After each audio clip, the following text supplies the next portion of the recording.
Ada satu riwayat dari Musnad Imam Ahmad bin Hambal, dan riwayat ini divalidkan oleh para ulama, bahwasannya Sayyidina Abu Hurairah pergi ke Bukit Tur. Setelah balik lagi, ada seorang sahabat bertanya, "Kamu pergi dari mana? Kamu pergi kemana tadi? Dari mana kamu datang?" "Saya baru dari Bukit Tur." "Ngapain di sana?" "Saya sholat." Nah, maka sahabat tersebut mengatakan, "Seandainya aku tahu kamu pergi ke bukit itu untuk sholat, maka aku pasti akan melarangmu." Karena Nabi Muhammad SAW mengatakan tidak perlu mengencangkan tali pelana kendaraan kecuali ketiga masjid tadi. Maka Al-Imam Ibnu Hajar Al-Asqalani mengomparasikan, Al-Hafiz Ibnu Hajar Al-Asqalani menjelaskan, yang dimaksud dilarang pergi selain kepada tiga masjid ini adalah apabila niatnya untuk sholat. Sholat di Masjid Banjarwijaya dengan di Masjid Istiqlal sama atau beda? Sama. Sholat di Masjid Istiqlal dengan sholat di musola belakang rumah sama atau beda? Sama. Tapi kalau perbandingannya, komparasinya dengan Masjidil Haram, beda. Masjidil Haram 100.000 pahalanya. Boleh kita capek-capek pergi ke sana. Komparasikan lagi dengan Masjid Nabawi, 1.000 pahalanya. Boleh kita capek-capek pergi ke sana. Kemudian Masjidil Aqsa kita komparasikan dengan masjid yang lain, 500 kali lipat pahala sholatnya. Boleh kita capek-capek pergi ke sana. Jadi larangan untuk tidak mengencangkan tali pelana kendaraan kepada tiga masjid itu adalah maksudnya apabila dilakukan karena mau sholat. Jadi jangan mentaksis sesuatu yang umum kalau tidak ada mukhasisnya. Jangan mengkhususkan dalil-dalil yang sifatnya umum kalau tidak ada yang mengkhususkannya. Kok tiba-tiba dilarang capek-capek bernunggang kendaraan kecuali ketiga masjid. Ini adalah dalil tidak boleh ziarah makam wali. Nggak nyambung. Harusnya kalau mau fair berarti tidak boleh pergi ke Bandung untuk berbisnis. Tidak boleh kita pergi ke Jawa Timur untuk mondok. Tidak boleh kita pergi ke Sumatera untuk bagi-bagi mushaf. Karena larangan ini umum. Gak ada larangan pergi ke ziarah makam wali, itu gak ada. Bahkan para ulama Ahlussunnah wal Jamaah, Imam Ibnu Hajar Al-Haytami mengatakan disunahkan menziarahi kuburan para wali. Disunahkan. Bib, emang Nabi SAW suka ziarah kubur? Loh, nanti dulu. Antum tahu Nabi kapan kalau ziarah? Nabi kalau ziarah ke makam Baqi itu malam hari. Di Indonesia malam hari, kalau ada orang ziarah dianggap apa? Klenik. Nabi itu kalau ziarah malam, rutin malam pergi ke Baqi, malam. Itu Nabi. Kalau kita pergi ke Saudi sekarang, mau ziarah Baqi malam-malam dikunci. Kita jadi bertanya, kenapa kok ini sunnah Nabi malah ditinggal?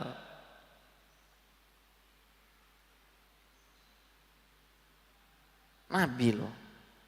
Dan mengucapkan apa Nabi? Assalamualaikum dara qaumil mu'minin. Selamat dan sejahtera bagi kalian semua wahai penghuni rumah-rumah orang beriman. Nabi ngomong assalamualaikum, assalamualaikum, ngomong sama orang mati atau hidup? Hidup. Wala taqulu liman yuqtalu fi sabilillahi amwat bal ahya walakin la tash'urun. Jangan kamu mengatakan para aulia, para kekasih Allah, para anbiya itu mati. Mereka hidup di sisi Allah tapi kamu tidak sadar. Kita ketika ruh ini masuk ke jasad, maka ada sesuatu yang terhijab. Kita ini kemana-mana bawa kotoran. Kemana-mana bawa kotoran kita ini. Bawa barang najis di tubuh kita. Ketika orang soleh, ketika para aulia, apalagi para nabi, mereka terpisah ruhnya dari jasad, maka mereka naik, derajat mereka semakin tinggi, posisi mereka dengan Allah semakin dekat, beda dengan yang masih hidup. Makanya waktu saya telepon Habib Novel bin Muhammad Alaidrus Solo, saya rindu dengan Sayyidil Walid Habib Ali bin Abdurrahman bin Ahmad bin Abdul Qadir As-Segaf. Apa kata Habib Novel? Bib, kalau antum nggak bisa dipuaskan mengunjungi yang masih hidup, kunjungi yang jasadnya sudah mati, yang jasadnya sudah wafat, yang sudah nggak ada di kubur. Kunjungi para aulia dan solihin yang sudah wafat. Yang keempat, tawasul dengan amal soleh menurut Abuya Sayyid Muhammad bin Alawi bin Abbas Al-Maliki lebih utama dari tawasul dengan orang soleh. Alasannya pasti sederhana. Al-khuruj minal khilaf mustahab, keluar dari khilaf dan pertikaian mustahab. Yuk sekarang kita lihat hadisnya. Hadis sahih riwayat Imam Bukhari. Hadis sahih ini. Kita paham ada 3 pemuda masuk ke dalam gua terkunci. Yang satu berdoa, ya Allah, saya tukang kayu. Setiap kali saya pulang, saya selalu memerah susu. Susu itu selalu saya berikan kepada orang tua saya sebelum anak, istri, bahkan peliharaan saya. Kalau minuman susu di malam hari itu namanya ghobuk, bukan gebuk, tapi ghobuk. Kalau minuman susu di pagi hari itu namanya sobuh. Saya memberikan ghobuk ini kepada kedua orang tua saya sebelum anak dan istri. Pada suatu hari saya telat pulang. Ibu ayah saya sudah tidur, saya perah susu, saya berdiri di samping mereka, anak saya nangis-nangis minta minuman itu, saya tidak kasih. Sampai orang tua saya bangun, saya berikan, diminumlah minuman itu. Ya Allah, kalau saya terhitung anak yang berbakti kepada kedua orang tua saya, fafarrij ma nahnu fih, maka tolong lapangkanlah jalan kami keluar. Batunya geser, grek, nggak bisa keluar. Pertanyaannya, apakah Allah, mohon maaf, tuli? Kenapa harus tawasul? Apakah nggak cukup minta, ya Allah tolong dong geser pintunya, tolong dong geser batunya, tolong dong hancurin bouldernya? Emang nggak cukup? Paham? Ini syariat. Sama kayak Allah mengatakan kulu washrobu, makan dan minumlah, wala tusrifu, janganlah berlebih-lebihan, jangan melampaui batas. Emangnya Allah nggak bisa bikin antum kenyang? Emangnya Allah nggak bisa bikin antum hilang ausnya kalau nggak ada makanan minuman? Ini syariat, tawasul itu syariat. Nggak ada hubungannya orang bertawasul lantas otomatis meyakini Allah nggak tahu apa-apa, nggak bisa apa-apa. Kafir kalau sudah begitu. Nggak perlu bertawasul. Orang kalau sudah meyakini ada yang sama dengan Allah, ada yang sama kuatnya dengan Allah, sudah kafir sudah. Nggak usah ngebahas masalah tawasul. Tawasul ini syariat. Kok dilarikan ke dalam permasalahan akidah sekonyong-konyong gitu. Meskipun ada kaitannya, tapi nggak semata-mata orang yang bertawasul ini atau wasalu binabi ka nabi rahmah, saya bertawasul dengan nabi, syirik. Dari mana korelasinya? Kecuali orang tersebut meyakini nabi sama dengan Allah. Yang kedua, dia mau berzina, udah berdua-duaan. Sudah dikasih uang emas, ini keluarganya, tapi akhirnya perempuan itu mengatakan, takutlah kamu kepada Allah dan jangan kamu pecahkan cincin ini kecuali dengan apa yang diridhoinya. Pergi, dia mengatakan, saya tinggalkan emas itu, saya pergi karena takut padamu ya Allah. Ya Allah, kalau aku meninggalkan perbuatan zina karena dirimu, tolong lapangkan kesempitan kami. Geser lagi, grek. Pertanyaannya sama, apakah Allah tuli? Apakah Allah itu budak? Apakah gak cukup dengan mengatakan ya Allah tolong, ini syariat loh ya, ini syariat ya Allah, ini loh syariat. Nabimu yang bilang begini. Yang ketiga, dia bayar orang karena punya pekerja, salah satu pekerjanya keluar, gak sempat dibayar, uang ini diputar sama dia. Akhirnya punya pertanian, punya peternakan. Tiba-tiba datang orang itu bilang, sekonyong-konyong, saya ini yang dulu pernah kerja sama kamu, coba bayar uangnya. Ini semua yang kamu lihat, peternakan saya, perkebunan saya, itu punya kamu. Ambil aja semuanya, ente jangan bercanda, saya nggak bercanda, ambil aja semuanya. Diambil semuanya, nggak disisain, wala satu kambing pun nggak disisain, wala sebutir kurma pun nggak disisain. Dia berdoa lagi, ya Allah kalau memang saya memberikan semua itu ikhlas karenamu, tolong fafarrij ma nahnu fi, lapangkan kesulitan kami.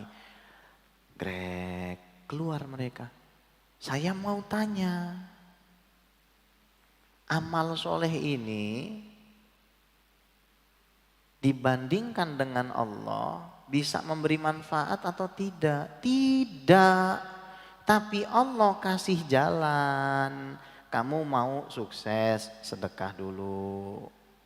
Itu tawasul pakai amal soleh. Amal soleh itu posisinya lebih rendah dari orang soleh. Karena tidak ada amal soleh kalau tidak ada orang soleh. Gak akan ada sedekah kalau tidak ada musoddik. Kalau tidak ada mutasoddik, gak akan ada wakaf, gak akan ada masjid ini kalau gak ada muwakif. Masjid ini gak lebih mulia daripada orang yang mewakafkan itu. Gak ada bedanya amal soleh sama orang soleh itu. Orang bisa syirik dengan amalnya. Sampai Nabi mengatakan apa? La yudkhilul jannata ahadakum amaluh. Tidak ada orang masuk surga dengan amalnya. Bukhari ini hadisnya. Loh, apakah terus kita jadi gak beramal? Bukan gitu cara kita memahami hadis. Wala anta ya Rasulullah, walaupun kamu ya Rasul, wala ana, saya juga begitu. Illa ayyataghamadani Allah birahmati, kecuali Allah rahmati saya. Nabi pengen bilang gini, kamu silakan beramal. Kamu beramal untuk Allah sebagai bukti kamu beriman. Karena iman juga dimaksudkan amal. Tapi jangan pernah punya pikiran amalanmu itu bisa nyelamatin kamu secara hakikat. Yang nyelamatin kamu tuh Allah. Siapa yang kasih kamu tangan bersedekah? Siapa yang kasih kamu uang untuk bersedekah? Siapa yang kasih kaki kamu untuk pergi ke masjid? Yang kasih kamu mata untuk baca Quran? Yang kasih kamu lidah untuk bersolawat? Yang kasih kamu hidung? Yang kasih kamu telinga untuk mendengarkan ceramah agama? Kalau bukan Allah. Terus kita merasa dengar Quran, kita membaca Quran, mencium hal yang mubah, mencium hal yang halal, melihat kepada Al-Quran, melihat ke masjid, melihat kaligrafi, melihat kepada para ulama, itu amal kita, syirik kita. Contoh Ramadan. Orang masuk Ramadan, wah masuk Ramadan. Wah banyak pahala nih. Oh, Ramadan mulia, Al-Quran turun di Ramadan, pintu neraka ditutup, pintu surga dibuka, setan dibelenggu. Wajib puasa Ramadan, ada Lailatul Qadar, amalan sunnah dinaikin jadi amalan wajib. Kita mikirin gitu, oh, tapi kita lupa sama Allah. Kita lupa sama Allah. Lupa sama yang memberi. Siapa yang memberi Ramadan? Kita sholat tarawih itu untuk apa? Untuk diri kita. Nggak gitu caranya. Saya mau masuk Ramadan, mau sholat tarawih, mau baca Quran. Karena saya punya Tuhan yang menyuruh saya untuk berbuat itu. Karena saya budak dari Tuhan saya, maka saya melakukannya. Saya adalah hamba Tuhan saya. Tuhan yang memberikan saya segalanya, menyuruh saya, kalau kamu nahan lapar dan haus, tidak menyentuh istrimu, tidak menyentuh suamimu, mulai terbit fajar sampai terbenam matahari, mulai tanggal 1 Ramadan sampai tanggal 29 atau 30 Ramadan, maka kamu akan diampuni dosanya. Karena Tuhan saya bilang begitu, saya senang di bulan Ramadan, saya senang tarawih, saya bikin ini untuk Tuhan saya, bukan untuk diri saya.